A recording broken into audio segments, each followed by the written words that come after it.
ঘড়ির কাঁটায় তখন রাত গভীর, সাধারণ মানুষের চোখে যখন ঘুমের আমেজ, ঠিক তখনই তিতুমির আর বদরুন্নেসা কলেজের অলিতে গলিতে স্লোগান ওঠে, ছাত্র রাজনীতি চাই না।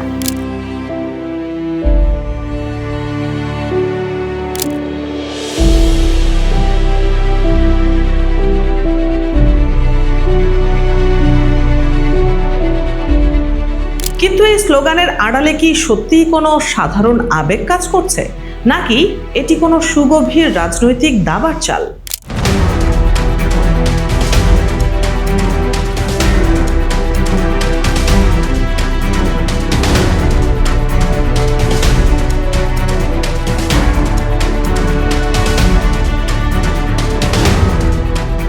আজ আমরা খুঁজব সেই সাধারণ ছাত্রদের আসল পরিচয়।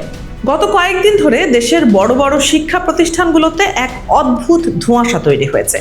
একদিকে ছাত্র দলের তৎপরতা, অন্যদিকে সাধারণ শিক্ষার্থীর ব্যানারে এক বিশাল মিছিল। ঘটনার সূত্রপাত চট্টগ্রাম সিটি কলেজ থেকে। গ্রাফিতির ওপর কালি লেপন আর ছাত্র শব্দের জায়গায় গুপ্ত শব্দ বসিয়ে দেওয়া, এ যেন এক নতুন যুদ্ধের সংকেত।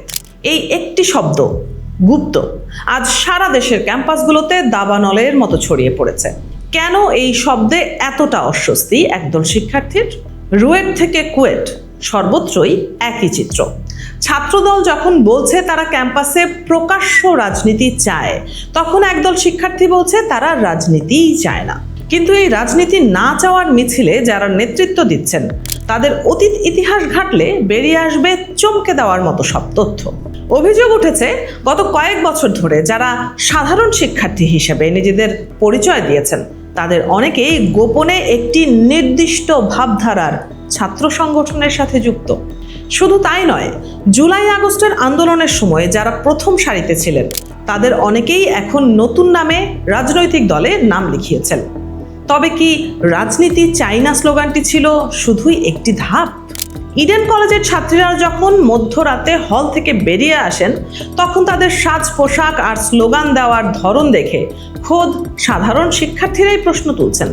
প্রশ্ন উঠছে, এরা কি সত্যি রাজনীতির জাতাকল থেকে মুক্তি চান, নাকি তারা আসলে ছাত্রী সংস্থার হয়ে মাঠ গরম করার কৌশলী মিশনে নেমেছেন? সাবেক ছাত্র নেত্রী উমামা ফাতেমার একটি সাম্প্রতিক ফেসবুক স্ট্যাটাস যেন এই রহস্যের জট আরো খুলে দিয়েছে। তার দাবি, প্রশাসনের চোখের সামনেই চলেছে এই মুখোশধারী রাজনীতি। তিনি সরাসরি অভিযোগ করেছেন, ডাকসুর বর্তমান ভিপি একসময় সাধারণ ছাত্র সেজে হলের সমস্যা শুনতেন, অথচ তলে তলে তিনি ছিলেন একটি বিশেষ শিবিরের কাণ্ডারি। এই অভিযোগ যদি সত্যি হয়, তবে প্রশ্ন ওঠে, সাধারণ শিক্ষার্থীদের আবেগকে পুঁজি করে কি একটি বিশেষ মহল নিজেদের ক্ষমতার আসন পোক্ত করছে? এদিকে ছাত্রদলও বসে নেই। তারা সম্প্রতি একটি প্রামাণ্যচিত্র প্রকাশ করে দেখিয়েছে, অতীতে ছাত্রলীগের হয়ে যারা নির্যাতন চালিয়েছিল, তাদের অনেকেই ছিল আসলে গুপ্ত রাজনীতির অংশ। এমনকি 2022 সালের হামলার ঘটনার কারিগরও নাকি এখন শিবিরের বড় বড় পদে আসীন। তন্নি মল্লিক ও আব্দুল কাদেরের মতো সাবেক আন্দোলনকারীদের বয়ান সেই দাবিকেই জোরালো করেছে।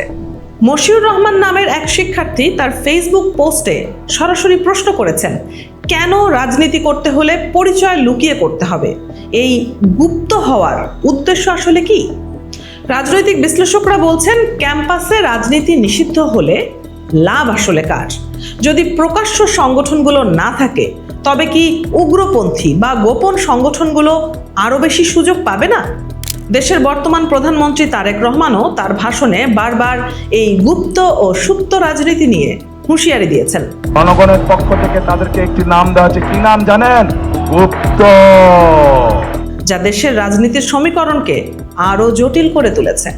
জুলাই আগস্টের সেই উত্তাল দিনগুলোতে মানুষ যা ভেবেছিল, আজ হয়তো তার উল্টো ফল দেখছে জাতি। প্রতারণা নাকি কৌশল? এই তর্কে আজ বিভক্ত ছাত্র সমাজ। যদি ছাত্রলীগ আবার ফিরে আসে, আর তারাও যদি এই সাধারণ ছাত্র মুখোশ পরে মাঠে নামে, তবে কি ক্যাম্পাসগুলো এক ভয়াবহ গৃহযুদ্ধের দিকে এগোবে না? দর্শক, শেষ পর্যন্ত প্রশ্ন থেকেই যায়, কারা এই আসল সাধারণ ছাত্র, যাদের নাম ভাঙিয়ে বছরের পর বছর ক্ষমতার খেলা খেলছে বড় বড় দলগুলো? পর্দার আড়ালের এই নাটক কি আদৌ শেষ হবে?